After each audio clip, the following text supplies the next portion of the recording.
जय श्री कृष्ण सभी को।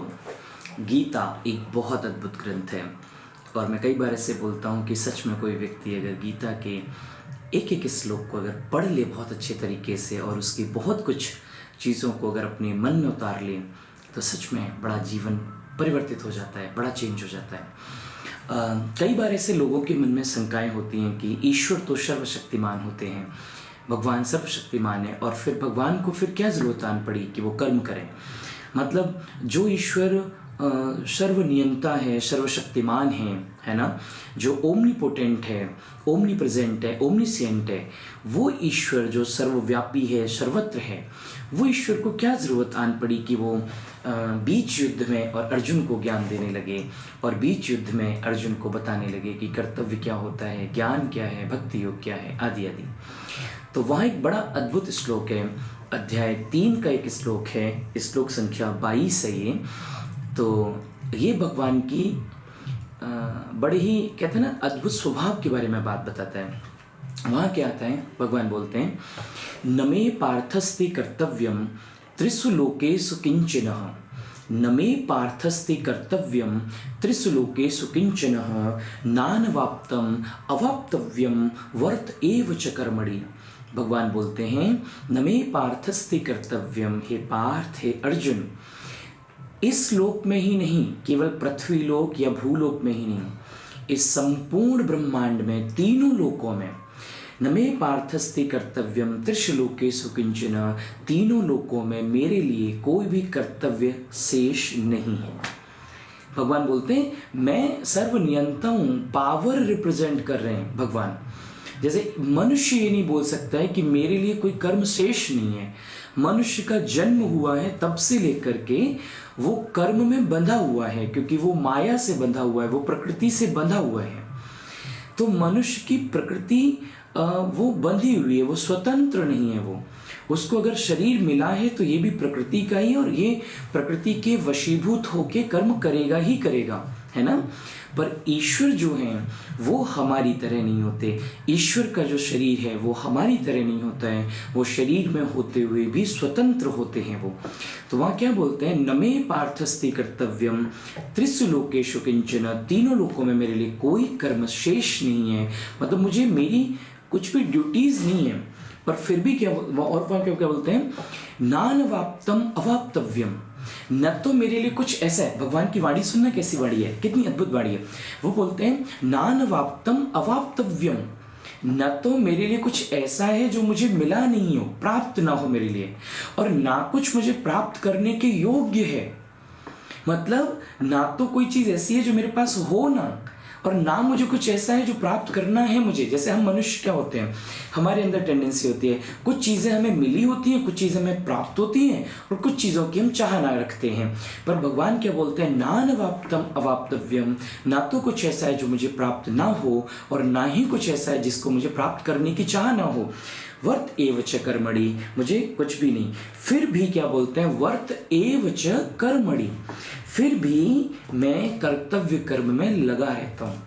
कहने का मतलब क्या हुआ, हम खुद को जरा सोचें, छोटे छोटे लोग हैं अपने कर्तव्यों से विमुख हो जाते हैं, कर्तव्यच्युत हो जाते हैं। कर्तव्यच्युत होने का मतलब होता है वहां से अलग होना, विमुख होना, डिटैच होना।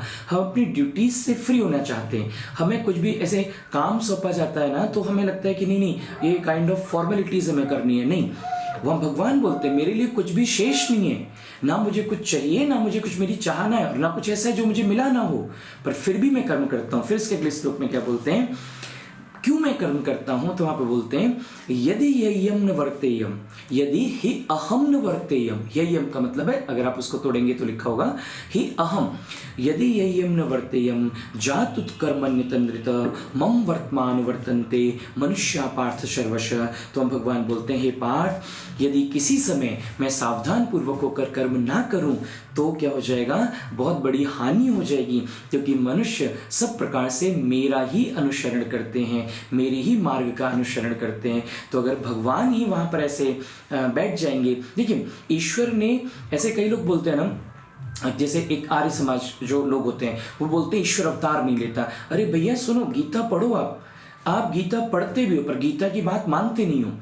मैं गीता में साफ लिखा हुआ है, अगर वो सर्वनियंता ही होता तो फिर वो वहीं रह लेता। वहां वो अवतार लेके आए हैं, ठाकुर जी सगुण रूप में आए हैं यहाँ पर। और निर्गुण की उपासना करने से मुझे लगता है बहुत उसमें जैसे गीता के 12 अध्याय का श्लोक आता है, क्लेशो अधिकतरिस्तेषाम अव्यक्ता शक्त चेतसाम। तो वहाँ पे बड़ी ही अव्यक्त की उपासना करना बहुत आसान नहीं होता है। सगुण उपासना करना थोड़ा सा आसान पड़ जाता है वहाँ पर, क्योंकि हमारा मन केंद्रित होता है किसी एक जगह पर। तो यदि यही हमने वर्ते हम जातु कर्म नितंद्रितः मम वर्तमान वर्तन्ते मनुष्या पार्थ सर्वश। अगर मैं कर्तव्य कर्म ना करूं, और वो भी कैसे लिखा है, सावधानी पूर्वक ना करूं, तो मनुष्य मेरे ही मार्ग का अनुसरण करेंगे और वो कर्तव्यों से विमुख हो जाएंगे। तो सिर्फ मनुष्यों को ये सिखाने के लिए कि आप जो है कर्तव्य अपने कर्मों में लगे रहना, अपनी ड्यूटीज फुलफिल करते रहना, दैट्स वाई ईश्वर अवतार भी लेते हैं और ये मनुष्यों को दिखाते भी कि देखो मेरे लिए कुछ भी शेष नहीं है, पर फिर भी मैं कर्म करता हूँ। उत्सिदेयुरिमे लोका न कुर्याम कर्म चेदहम संकर्ष्य च कर्ताश्याम उपहन्याम इमाम प्रजाम। वहाँ बोलते हैं उत्सिदेयु का मतलब होता है नष्ट भ्रष्ट हो जाना। तो बोलते हैं अगर मैंने कर्तव्य कर्म ना करे और मेरे इस मार्ग का अनुसरण अगर मनुष्यों ने किया कर्तव्य ना करके, तो वो सब नष्ट भ्रष्ट हो जाएंगे और मैं वर्ण संकरता को पैदा करने वाला बनूंगा और समस्त प्रजा को नष्ट करने वाला बनूंगा।